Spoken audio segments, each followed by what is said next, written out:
আমরা যে ফেসবুক পেজগুলো নিয়ে কাজ করি, কিছু কিছু সময় আছে আমাদের পেজকে আনপাবলিশড করা, ডিঅ্যাক্টিভেটেড করা এবং ডিলিট করা, এগুলা কিন্তু প্রয়োজন হয়ে থাকে। এই কাজটি আপনি কিভাবে করবেন সেটা নিয়েই মূলত আমাদের আজকের ভিডিও। বেশি কথা না বলে চলুন মোবাইল স্ক্রিন থেকে দেখে আসি আপনি কিভাবে এই কাজটি করবেন। আপনি যে পেজে এই কাজটি করতে চাচ্ছেন সেই পেজের ভিতরে আপনি লগ ইন করে নেবেন। আমিও আমার একটি পেজের ভিতরে লগ ইন করছি। এবার আমরা থ্রি ডট আইকনে একটি ক্লিক করব। থ্রি ডট আইকনে ক্লিক করার পর আপনি একটু নিচের দিকে আসলে সেটিং অপশন পাবেন। সেটিং অ্যান্ড প্রাইভেসি এর উপরে আপনি একটি ক্লিক করবেন। এরপর সেটিং, একটু নিচের দিকে আসবেন। একটু নিচের দিকে আসলে আপনি এখানে দেখতে পারবেন অ্যাক্সেস অ্যান্ড কন্ট্রোল, এর উপরে আপনি একটি ক্লিক করবেন। এর উপরে ক্লিক করলে আপনি তিনটা অপশন পাবেন।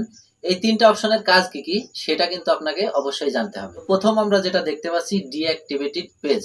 এই ডিঅ্যাক্টিভেটেড পেজ মানে কি?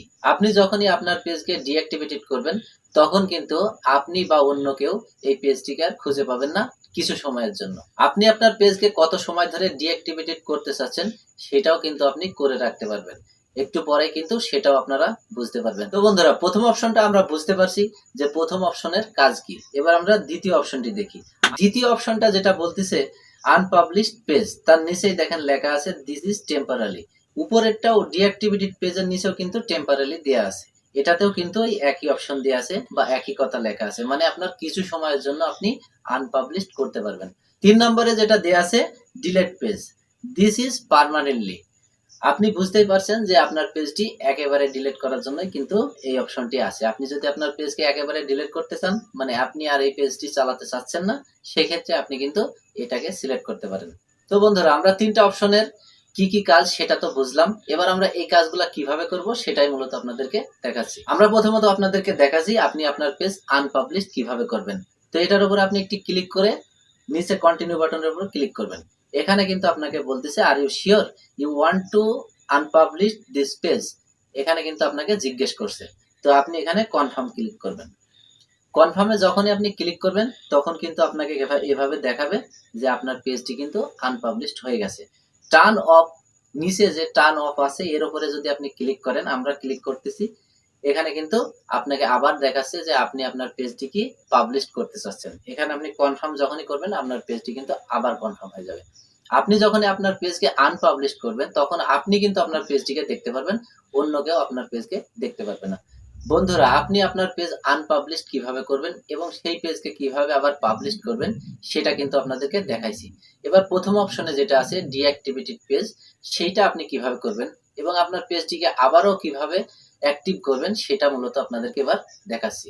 তো চলুন বন্ধুরা, আমরা আবারও আগের অপশনে ফিরে যাই। আমরা আগের অপশনে এখানে এসে আপনি উপরে যেটা দেখতে পাচ্ছেন ডিঅ্যাক্টিভেটেড পেজ, এটার উপরে আমরা একটি ক্লিক করি।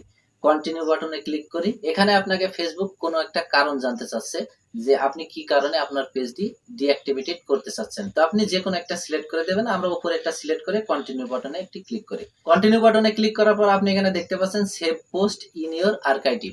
আপনার পোস্টগুলা কি আপনি আর্কাইভে সেভ করতে চাচ্ছেন কিনা সেটাই কিন্তু বলতে চাচ্ছে। এটা আপনার ব্যাপার, আপনি কিভাবে কোনটা করবেন। তার নিচে দেখেন দেওয়া আছে অটোমেটিক রিঅ্যাক্টিভ দিস পেজ। আপনি যদি চান আপনার পেজ অটোমেটিক ভাবে রিঅ্যাক্টিভ হবে এবং আপনি যদি চান আপনার যখন ইচ্ছা তখন আপনি পেজটিকে অ্যাক্টিভ করবেন, সেটা কিন্তু আপনি করতে পারবেন। তো এই অ্যারো বাটনের উপর আমরা যদি একটি ক্লিক করি তাহলে কিন্তু আপনি দেখতে পাচ্ছেন যে আপনি কয়েকদিনের জন্য আপনার পেজটি রিঅ্যাক্টিভেটেড বা ডিঅ্যাক্টিভেটেড করতে চাচ্ছেন। আমরা যেহেতু আপনাদেরকে করে দেখাবো, আমরা নিচেরটাকে সিলেক্ট করতেছি। এখানে দেওয়া আছে ডোন্ট রিঅ্যাক্টিভেট অটোমেটিকলি, মানে আমরা চাচ্ছি না যে কোনো একদিনে আমাদের পেজটি আমাদের কাছে ঘুরে আসুক বা ফিরে আসুক। আমরা কিন্তু সাথে সাথে ডিঅ্যাক্টিভেটেড করব এবং সাথে সাথে কিন্তু আমরা পেজটা ফিরিয়ে নিয়ে আসবো, যার কারণে আপনারা দেখতে পাবেন যে কিভাবে আমরা এই কাজটি করছি। তো বন্ধুরা, আমরা নিচেরটা সিলেক্ট করি এবং কন্টিনিউ বাটনে একটি ক্লিক করি। এখানে কিন্তু দেখাচ্ছে আপনার ইনফরমেশন গুলো আপনি ডাউনলোড করতে পারবেন বা ডাউনলোড করতে বলতেছে, আপনি চাইলে করে নেবেন। আমরা করতেছি না, আমরা কন্টিনিউ বাটনে একটি ক্লিক করছি। কন্টিনিউ বাটনে ক্লিক করার পর এই ধরনের একটি ইন্টারফেস আপনাকে নিয়ে আসবে। আপনি নিচের দিকে দেখতে পাচ্ছেন ডিঅ্যাক্টিভেটেড পেজ, এর উপরে আপনি একটি ক্লিক করবেন।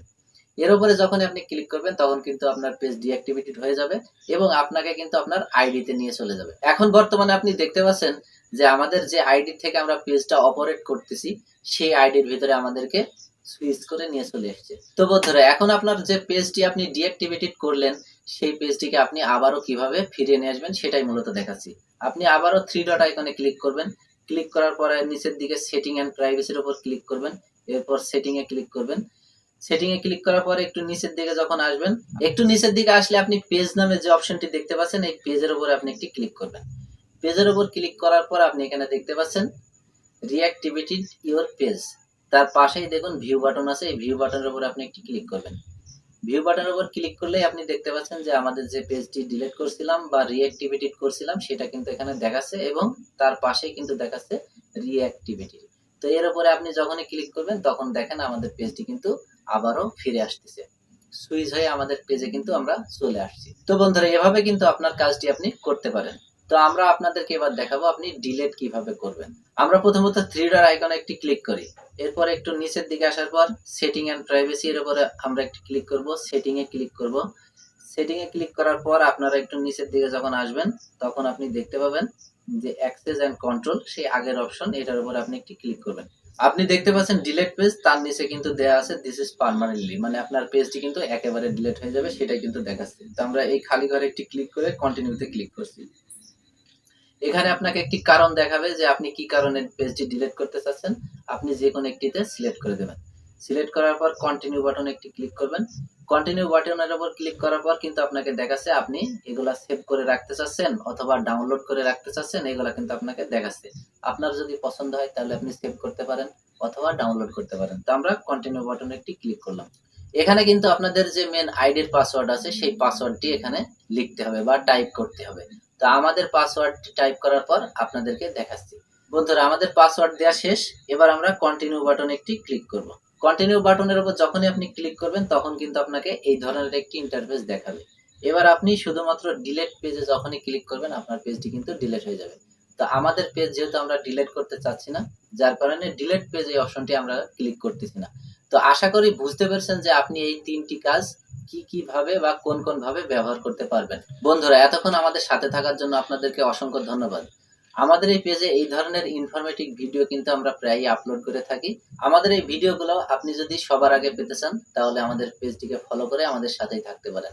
তো বন্ধুরা, ভিডিওটি শেষ পর্যন্ত দেখার জন্য আপনাদেরকে অসংখ্য ধন্যবাদ। ভালো থাকবেন, দেখা হবে নেক্সট কোনো ভিডিওতে।